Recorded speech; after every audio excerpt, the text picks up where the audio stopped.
ലോക പ്രശസ്ത hockey പ്ലെയറായ major ധ്യാൻചന്ദിനെ നിങ്ങൾക്ക് ഓർമ്മയുണ്ടാകും. കാര്യം നമ്മൾക്ക് ഓർമ്മിക്കാൻ ഒരുപാട് നേട്ടങ്ങൾ ഇന്ത്യക്ക് സമ്മാനിച്ച ആളാണ് ധ്യാൻചന്ദ്.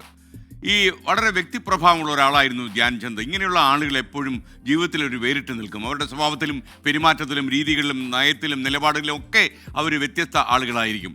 1936 കാലഘട്ടം, ഇത്തിരി പഴയ കാലഘട്ടമാണ്. ബെർലിൻ ഒളിമ്പിക്സിൽ ധ്യാൻചന്ദ് എന്ന ക്യാപ്റ്റൻ മറ്റുള്ളവരിൽ നിന്ന് വേറിട്ട് നിൽക്കുന്ന ഒരു കാര്യം അദ്ദേഹം തെളിയിച്ചു.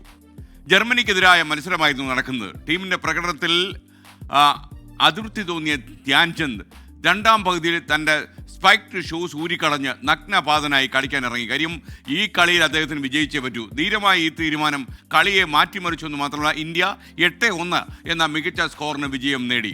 വെല്ലുവിളി നിറഞ്ഞ സാഹചര്യത്തിൽ ധ്യാൻചന്ദ് വേറിട്ട തീരുമാനമെടുത്തുകൊണ്ട് മാത്രമാണ് ഈ വിജയം ഇന്ത്യയിലേക്ക് കൊണ്ടുവരാൻ കഴിഞ്ഞത്.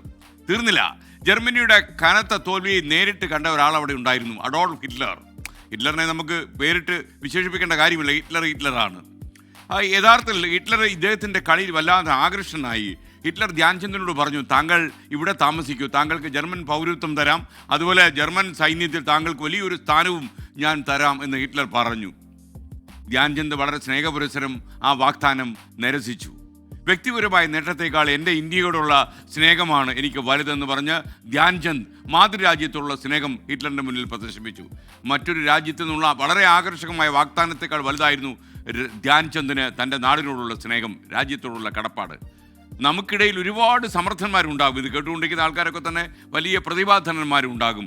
പക്ഷേ വ്യക്തിത്വത്തിലെ ധാർമ്മികതയും നിലപാടുകളിലെ സത്യസന്ധതയും വേറിട്ട തീരുമാനങ്ങൾ എടുക്കാനുള്ള ശേഷിയുമാണ് ഒരാളുടെ മൂല്യം തീരുമാനിക്കുന്നത്. മൂല്യം കൊണ്ടു നടക്കുക യാതൊരു കാലത്ത് വലിയ പ്രയാസമുള്ള കാര്യമാണ്. വാക്കും പ്രവൃത്തിയും തമ്മിൽ കൂട്ടി യോജിപ്പിക്കണമെങ്കിൽ ഇത്തിരി പാടാ. ഗാന്ധിജിയൊക്കെ അതിലാണ് വിശ്വസിക്കുന്നത്. The unity of theory and practice. ഒന്ന് പറയും, മറ്റൊന്ന് ചെയ്യും എന്ന് പറയുന്നത് ഈ കാലത്തിൻ്റെ ഒരു സവിശേഷതയാണ്. അതിൽ നിന്ന് വ്യത്യസ്തനായ ആളായിരുന്നു ധ്യാൻചന്ദ്. ധ്യാൻചന്ദിൻ്റെ ഈ രാജ്യത്തോടുള്ള കൂറും ദേശാഭിമാനവും വ്യക്തമാക്കുന്ന തീരുമാനം അദ്ദേഹം ഹിറ്റ്ലറിൻ്റെ മുഖത്ത് നോക്കി പറഞ്ഞു എന്നുള്ളത് ഓർമ്മിച്ചുകൊണ്ട് നമുക്ക് മറ്റു വാർത്തകളിലേക്ക് കിടക്കാം.